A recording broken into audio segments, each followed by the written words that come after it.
Good evening student. कल वाली class में हमने डी ब्लॉक के तत्वों का इलेक्ट्रॉनिक विन्यास किस तरह से निकालते हैं उनके बारे में हमने डिस्कस किया है। आज हम जो डी ब्लॉक के तत्व हैं उनके कुछ प्रॉपर्टी के बारे में हम डिस्कस करते हैं। जो पहली प्रॉपर्टी हम डिस्कस कर रहे हैं यहाँ पर आयनन ऊर्जा, आयोनाइजेशन एनर्जी क्या होती है उसके बारे में डिस्कस करते हैं। आयनन ऊर्जा यानी कि आयनन ऊर्जा क्या होती है, सबसे पहले इसको समझते हैं। ये नाभिक है परमाणु का और यहाँ पर उसके बाह्यतम कोश में इलेक्ट्रॉन प्रेजेंट होता है।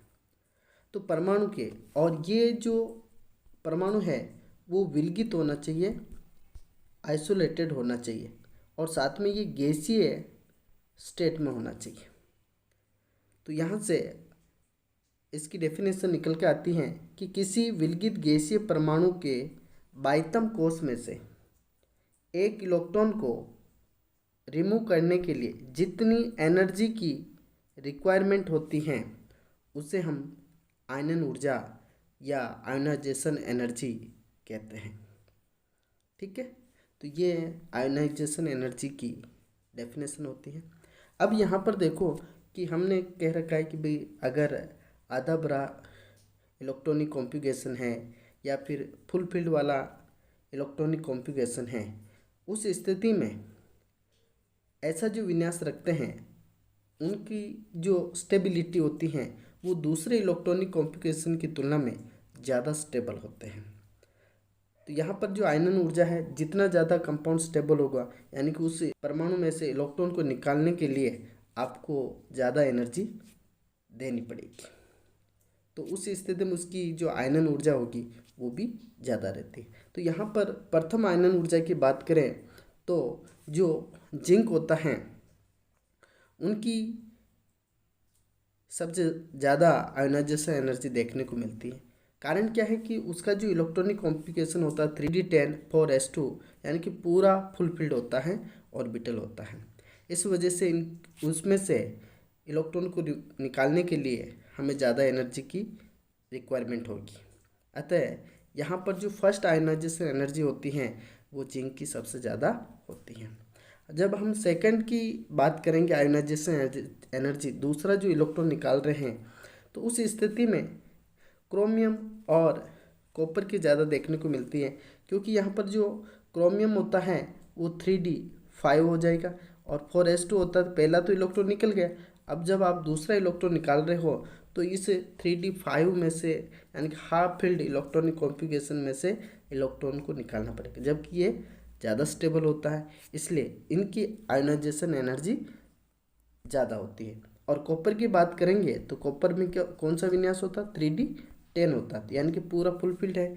इस स्थिति में जब सेकंड आयोनाइजेशन के एनर्जी की बात करते हैं तो क्रोमियम और कॉपर की जो आयोनाइजेशन एनर्जी होती है वो ज़्यादा होती है। इसी तरह से जो थर्ड आयोनाइजेशन एनर्जी की बात करते हैं तो वो मैंगनीज की सबसे ज़्यादा होती है। जब आप तीसरा इलेक्ट्रॉन निकालते हो तो उस स्थिति में 3d5 मैंगनीज की इलेक्ट्रॉनिक विन्यास देखने को मिलेगा और वहाँ से इलेक्ट्रॉन निकालना यानी कि उस स्थिति में जो थर्ड आयोनाइजेशन एनर्जी होती है मैंगनीज की सबसे ज़्यादा देखने को मिलती है। ओके, अब आते हैं कि डेंसिटी घनत्व क्या होता है, और इसका जो सूत्र होता है D = m/v होता है। v आयतन को बताता है, m मास को बताता है। और आवर्त सारणी में जो संक्रमण तत्व होते हैं उनकी जो डेंसिटी होती है वो ज़्यादा होती है। इसका कारण है कि एक तो उसका परमाणु भार बढ़ता है और आकार और परमाणु आयतन क्या होते हैं, घटते हैं। इस वजह से उनका हमें घनत्व ज़्यादा देखने को मिलता है।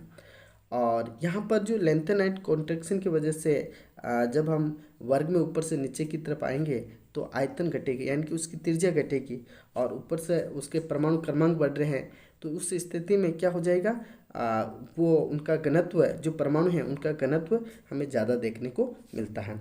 तो आवर्त सारणी में संक्रमण तत्व हैं उनके अंदर इरिडियम और ऑस्मियम का जो घनत्व होता है वो हमें सबसे ज़्यादा देखने को मिलता है।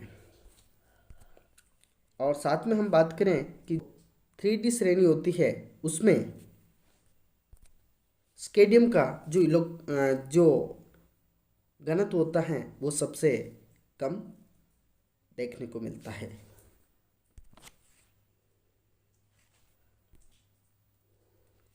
अब हम बात करते हैं कि मेल्टिंग पॉइंट या बॉइलिंग पॉइंट क्या होते हैं।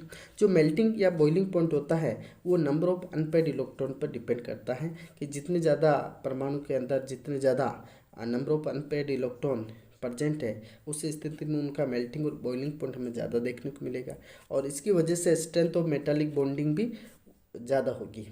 तो जब हम इसमें थर्ड श्रेणी की बात करें 3D की, जो 3D श्रेणी की बात करते हैं तो उसमें जो स्केडियम और से क्रोमियम तक इसका जो मेल्टिंग पॉइंट और बॉइलिंग पॉइंट होता है वो हमें बढ़ता है और इसके बाद क्रोमियम से जिंक तक वापस घटने लग जाता है। मैंगनीज और जिंक में 3D5 और 3D10 विन्यास के कारण यहाँ पर धात्विक बंध में इनका योगदान कम होता है और इसलिए इनका जो बॉइलिंग या मेल्टिंग पॉइंट होता है वो हमें थोड़ा कम देखने को मिलता है।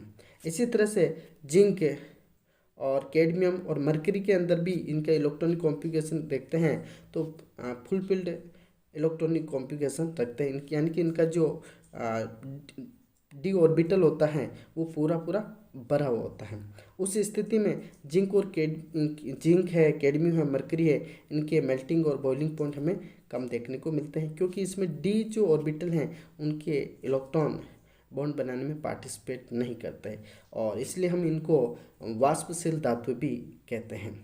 यहाँ पर लिखा हुआ है कि मैंगनीज है, टेक्नीशियम है और जिंक के जो मेल्टिंग या बॉइलिंग पॉइंट होते हैं वो हमें जनरली दूसरे तत्वों की तुलना में हमें कम देखने को मिलते हैं। कारण है कि वहाँ पर हाफ फील्ड और फुल फील्ड इलेक्ट्रॉनिक कॉन्फ़िगरेशन देखने को मिलता है, आधा भरा और पूरा भरा हुआ इलेक्ट्रॉनिक कॉन्फ़िगरेशन इलेक्ट्रॉनिक विन्यास देखने को मिलता है। ये इसका कारण है। और साथ में जो 3D श्रेणी होती हैं इसमें जिंक की बात करें तो उसमें उनका मेल्टिंग पॉइंट सबसे कम होता है।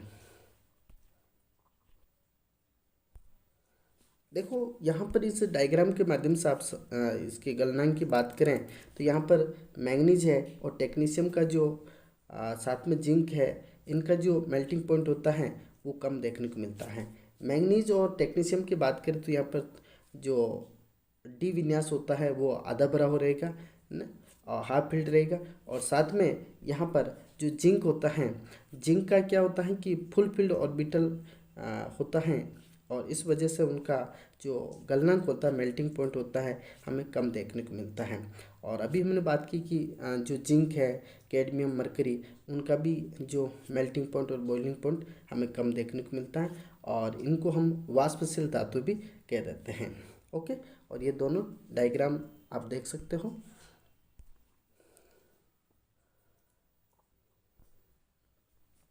अगली बात करते हैं हम धात्विक गुण क्या होता है, मेटालिक करैक्टर क्या होता है। और तत्वों के अंदर जो हार्डनेस होती हैं वो कोवेलेंट बॉन्ड की वजह से देखने को मिलती है और जो मेटालिक बॉन्ड होते हैं वो जेड इफेक्ट या नंबर ऑफ अनपेयर्ड इलेक्ट्रॉन पर डिपेंड करते हैं। जितने ज़्यादा नंबर ऑफ अनपेयर्ड इलेक्ट्रॉन है उस स्थिति में जो मेटल है वो उसके अंदर बॉन्ड बनाने की प्रवृत्ति ज़्यादा होगी और उससे वो ज़्यादा से ज़्यादा मेटालिक करैक्टर शो करता है।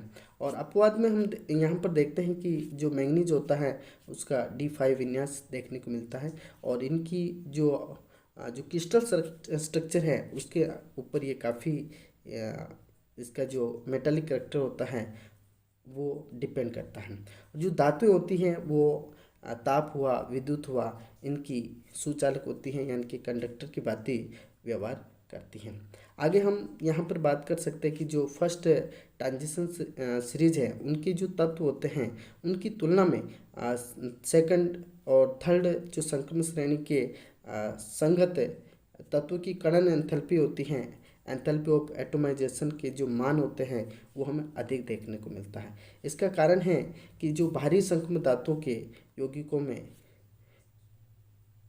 धातु धातु बंध पाया जाता है यानी कि इसकी जो फर्स्ट ट्रांजिशन सीरीज की तुलना में सेकंड और थर्ड की जो ट्रांजिशन सीरीज है उनकी कणन एंथैल्पी यानी कि एंथैल्पी ऑफ एटमाइजेशन एनर्जी ज़्यादा होती है। और इसी कारण जो भारी संक्रमण धातु होगी उनके अंदर मेटल मेटल बॉन्डिंग हमें देखने को मिलती है। अब यहाँ पर कणन एंथैल्पी क्या होती है, कोई भी पदार्थ है और उनके जितने भी बॉन्ड हैं उनको तोड़ के हम उनको गैसीय स्टेट में परमाणु के रूप में लेकर आते हैं और उस स्थिति में हमें जितनी एनर्जी की रिक्वायरमेंट होती है उसी को हम कणन एंथैल्पी कहेंगे।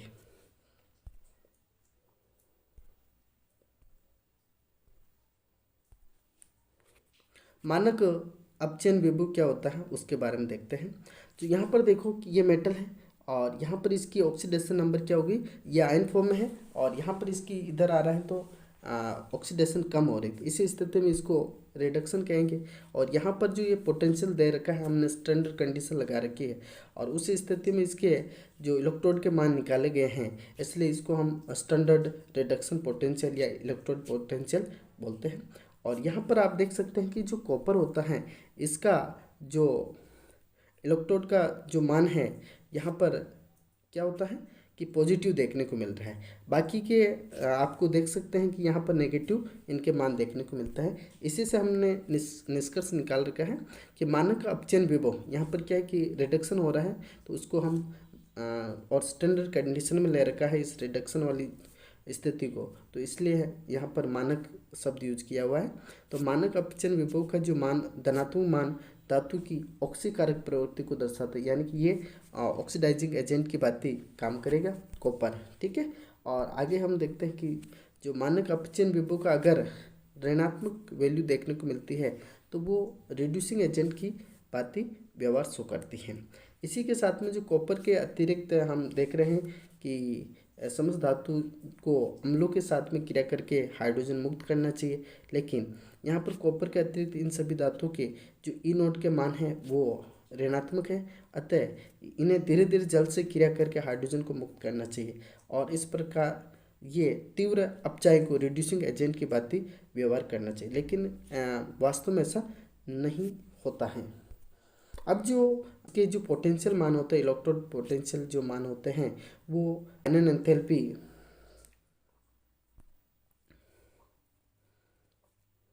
साथ में और उसका परमाणुकरण एंथैल्पी और जल योजन एनर्जी इन सभी बातों पर डिपेंड करती है। तो उसी बात को यहाँ पर लिखा गया है। फर्स्ट संक्रमण श्रेणी में जो मेटल आयन है वो मेटल के अंदर कन्वर्ट हो रहे थे। यहाँ पर मानक जो इलेक्ट्रोड पोटेंशियल हैं के मान परमाणु क्रमांक बढ़ने के साथ में इनके मान ऋणात्मक होते जाते हैं, लेकिन यहाँ पर मैंगनीज हुआ, निकल हुआ, जिंक हुआ और इनके जो ई नोड के जो मान होते हैं अपेक्षाकृत हमें इसके मान ऋणात्मक होते हैं। यहाँ पर इसका कारण है कि जो मैंगनीज होता है वो हाफ फील्ड D5 और जिंक होता है, जिंक के जो आयन हैं वो फुल फील्ड D10 विन्यास इलेक्ट्रॉनिक कॉन्फ़िगरेशन रखते हैं और इस वजह से ये अधिक स्थायी होता है। जबकि निकल के लिए ई नोड का जो मान होता है वो ऋणात्मक होने का कारण है वहाँ की जल योजन एनर्जी होती है, हाइड्रेशन एनर्जी के कारण इनके मान ऋणात्मक होते हैं। यहाँ पर एक क्वेश्चन है कि जो कॉपर है उसके जो ई नोड का मान होता है हमें धनात्मक देखने को मिल रहा है, क्यों?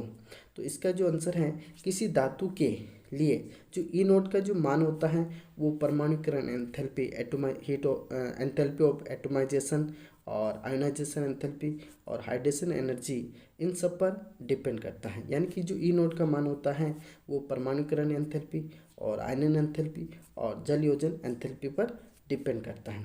इसलिए कॉपर से सॉलिड स्टेट है और इसको कॉपर 2+ आयन में गैसीय स्टेट में बदलने के लिए और यहाँ पर जितनी बदलने के लिए आवश्यक उच्च आयनन एंथैल्पी तथा परमाणुकरण जो एंथैल्पी होता है कॉपर 2+ की जो यहाँ पर निम्न जल योजन एंथैल्पी द्वारा संतुलित नहीं हो पाती है और इस कारण जो Cu2+ के लिए जो रिडक्शन पोटेंशियल जो मान होता है वो धनात्मक देखने को मिलता है।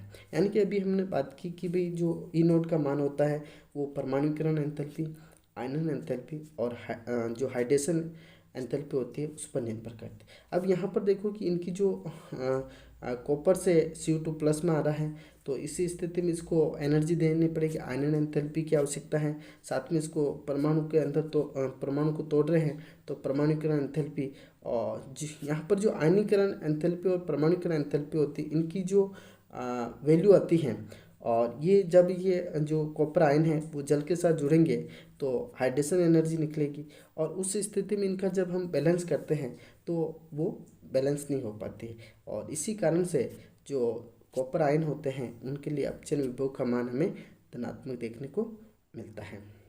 ओके, तो आई होप आज का जो लेक्चर है आपको समझ में आया होगा, और आज के लिए इतना ही काफ़ी। Thank you.